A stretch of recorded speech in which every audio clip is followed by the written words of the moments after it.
Ôi, dưới chân đến dưới rồi. Dưới chân dưới rồi. Ngồi hẳn lên, ngồi hẳn lên. Rồi, Quá đáng. Túm. Rồi, đây con túm đây. Nào, ôi, đi. Đi khác phải túm. Cười. Ôi giời.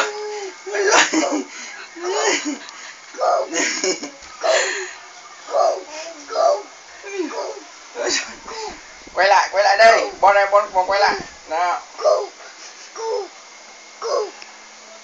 Thích ấy. Thích. Nào, phi ngựa đi, phi ngựa. Cục.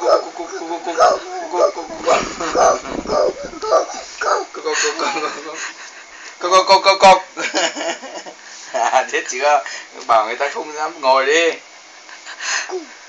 Con túm lên.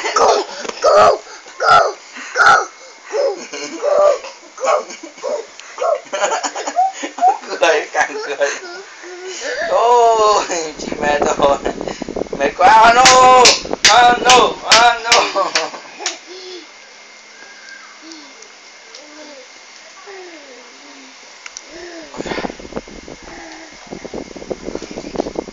mệt quá.